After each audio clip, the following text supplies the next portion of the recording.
Du 3 octobre 2022, vous le savez, l'information vient juste de tomber à peine 1 heure. Les 4 coalitions que sont l'ANAD, le RPG Arc-en-Ciel et Alliés, la CORED, le FNDC politique, décident à nouveau de bouder le cadre de dialogue. Pour quelle raison? D'ailleurs, les 4 coalitions ont sorti une déclaration qu'elles ont signée, déclaration lue par le vice-président de l'UFDG, Dr Fodé Oussou Fofana. Nous allons donc partir avec la régie pour suivre un extrait de cette déclaration et puis après on se retrouve pour en parler.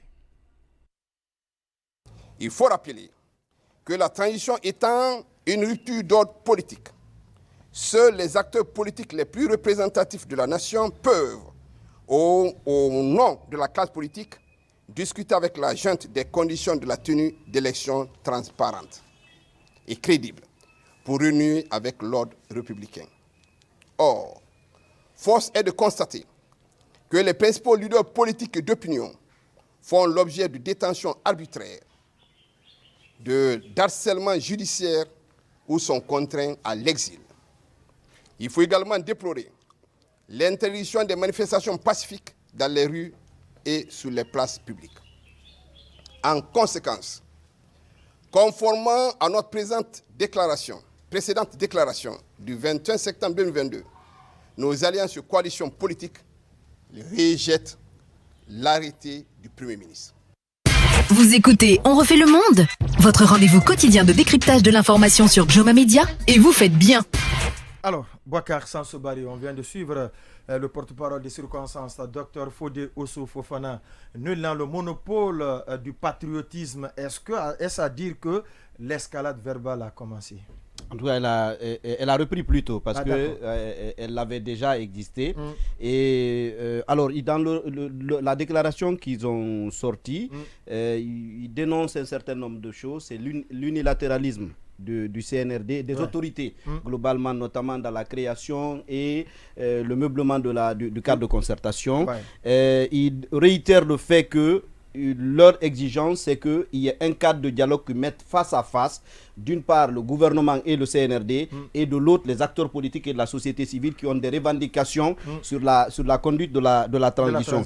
Et puis, la troisième chose, c'est que la CEDEAO, notamment le médiateur de la CEDEAO, selon eux, dans l'arrêté du Premier ministre, a un rôle figuratif. C'est pas lui il n'a pas c'est un figurant. Voilà, il n'a pas le statut qui lui permet véritablement de lever éventuellement de lever éventuellement des obstacles qui pourraient survenir. Maintenant, au-delà de la déclaration, personnellement, moi quand j'avais vu l'arrêté, il y a un certain nombre de choses qui m'avaient interpellé, notamment sur l'identité des facilitatrices. Je me suis demandé comment expliquer que Dr Makale Traoré se soit retrouvé parmi les facilitatrices. Je ne doute pas de sa compétence du tout, mais elle a un statut, elle a un statut d'actrice politique et elle va pouvoir conduire, gérer ce dialogue-là entre des acteurs politiques et les autorités. Moi, je ne sais pas si elle a le statut de neutralité qui lui permet Ça a été relevé par Dr Faya Milimono aujourd'hui sur film. Voilà, de conduire ce dialogue-là. Et puis les deux autres qui ont été désignés. Là aussi, je m'interroge sur Leno et Hadja Aïssata. Sur le profil. Hadja Aïssaba, qui est d'ailleurs, on nous apprend qu'elle est malade là, elle est en traitement du côté de la France. Sur leur profil, quelqu'un qui est sur le lit comme un peu, c'est quand même extrêmement compliqué. Et même Madame Leno, elle a pris de l'âge. Elle est déjà fatiguée. Alors, je m'interroge sur leur profil par rapport au sujet du débat. Parce que nous discutons de transition. Qu'on le veuille ou non, on a retourné la question sous toutes les coutures. Mais en réalité, le dialogue pendant cette transition est éminemment politique. Est-ce que les deux ont le profil de par leur expérience? Si je prends Hadja Aïssaba, elle a travaillé dans les institutions internationales. Elle a parlé éducation, UNESCO, intégration des femmes. Moi, je ne sais pas si c'est le profil qu'il fallait pour conduire ce dialogue politique-là. Et puis, la dernière chose, c'est dans la structuration même du cadre de dialogue. Il y a 4 groupes qui ont été créés. un premier groupe doit être composé par le gouvernement et le CNRD, un deuxième groupe par les coalitions des partis politiques, un troisième, ce sont les chefs religieux, les associations des jeunes et des femmes, et puis le troisième groupe, le quatrième, les fêtières de la société civile. Alors, à ce niveau, j'ai eu l'impression que ça a été fait exprès pour noyer le dialogue. Parce que je ne comprends pas pourquoi est-ce que les responsables religieux, les associations de femmes et les associations de jeunes ne peuvent pas se retrouver dans l'entité société civile. À la limite, on aurait pu avoir 3 groupes, mais qu'on ait 4 groupes. J'ai l'impression qu'on est en train de reproduire le schéma au niveau du CNT, remplir l'instance d'organes qui soient susceptibles de peser du côté des autorités et de biaiser les conclusions du dialogue. Oui, Lamine Moïma Sissé, est-ce que ça vous a surpris ce rejet de cet autre cadre de dialogue par ces coalitions politiques? Oui, ça ne m'a pas surpris, moi. Et moi, j'ai écouté les gens aujourd'hui et hier qui s'amusaient à dire la température déjà après la mise en place c'est possible que le choix des facilitatrices. Oui, j'ai lu dans certains médias et sur les réseaux sociaux, je n'en tiens pas assez compte. Parce que chacun y met ce qu'il veut, mais plutôt dans les médias que les coalitions les plus hostiles au CNRD pourraient être tentées de participer dans ce cadre de dialogue qui a été créé par le Premier ministre. Je me dis comment cela est-il possible. En tout cas, cela pourrait être, si la décision contraire avait été prise aujourd'hui, ça pourrait paraître pour moi comme quelque chose d'extraordinaire et un pas de géant pour ce qu'on souhaite tous et ambitionne pour notre pays, réunir autour de la table tout le monde. Ce n'est pas surprenant parce que moi je me pose la question de pourquoi le CNRD complique ce qui n'est pas compliqué. Il a rappelé tout à l'heure les 4 groupes créés, les facilitatrices, il a rappelé le statut des facilitatrices. Makale, elle s'y connaît, elle est politicienne, mais elle a un statut, elle est marquée, elle est politicienne. Ouais, elle est politicienne, elle n'est pas neutre. De moins, en tout cas, je ne le sais pas si elle a renoncé à briguer la présidence ou à diriger son parti. Ça, je ne le sais pas et j'en doute très fort si elle l'a fait. Et les deux autres, c'est des femmes d'État, c'est vrai, c'est des femmes très respectables. Ouais. Mais conduire un débat politique, conduire un dialogue avec les acteurs politiques, c'est tout autre chose. Ce n'est pas donné à n'importe qui. Donc, il faut avoir un entre-gens qui est habitué à mener la politique à la rudesse de ce débat. Oui, bien évidemment. Ouais. Et ça, c'est notre travail. Malheureusement, voilà, on les fait venir, je ne sais pas sur la base de quoi alors le choix a été fait. Et l'autre chose, le facilitateur, mais permettez au facilitateur de faire tout ça, de la CEDEAO, on a vu en 2010. Parce qu'il est déjà choisi. Si vous l'avez accepté qu'il soit là, mais donnez-lui la plénitude du travail. De coordonner tout cela sur le terrain.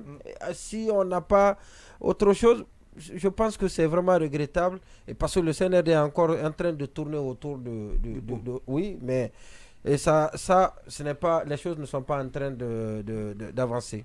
D'accord, oui.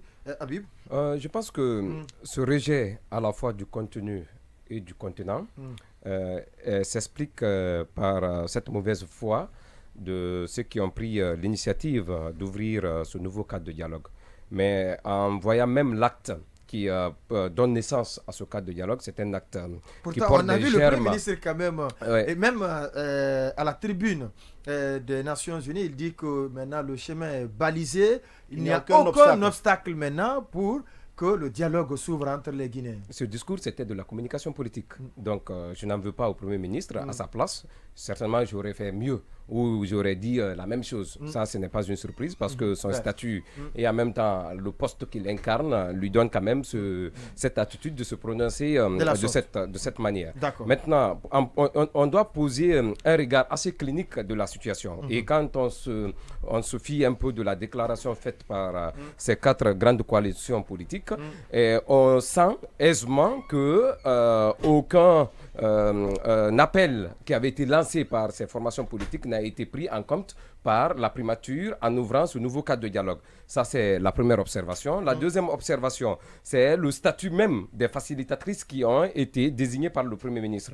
Lorsqu'on définit, le Premier ministre, c'est lui qui définit le cadre de dialogue, c'est lui qui définit les acteurs et c'est lui qui définit encore le rôle de chacun. Je pense que cela traduit dans un concept le plus simplement partagé le vocable d'unilatéralisme de l'acte. Ça, c'est deux. En troisième position, ce qui a contribué à l'échec de ce nouveau cadre de dialogue, c'est le rôle que le CNRD veut se donner dans cette place. Aujourd'hui, le gouvernement et le CNRD veut s'éloigner. Non, pas s'éloigner, mais veut se mettre au-dessus de la mer. totalement, Alors que ça a été rappelé dans la déclaration. Le CNRD et le gouvernement et le CNT font partie des problèmes actuels de la transition. Et aujourd'hui, ces problèmes ne veulent pas se reconnaître comme problèmes, mais ces problèmes veulent être la solution. Alors c'est eux les problèmes. Pour terminer, je pense qu'il y a quand même quelque chose à déplorer. C'est aujourd'hui ce manque de confiance entre les acteurs politiques, parce que les gens même l'ont rappelé. Et souvenez-vous, en 2010, on est parti d'un principe assez ouvert. On a créé ce groupe de contact en première position sous la Guinée. Il y a eu ce groupe des Nations Unies, Union européenne, Union africaine, CEDEAO. Ces 4 grandes coalitions ont permis quand même à ce qu'on aboutisse à un cadre à des élections apaisées. Et après les élections, on a connu le groupe de contact pour maintenir ce lien et pour faciliter au pays de sortir de la transition définie. Mais malheureusement, c'est comme si les gens qui sont là, ils viennent de naître, ou c'est comme s'ils viennent de tomber du ciel. C'est comme s'ils n'ont jamais participer ou assister à un cadre de dialogue.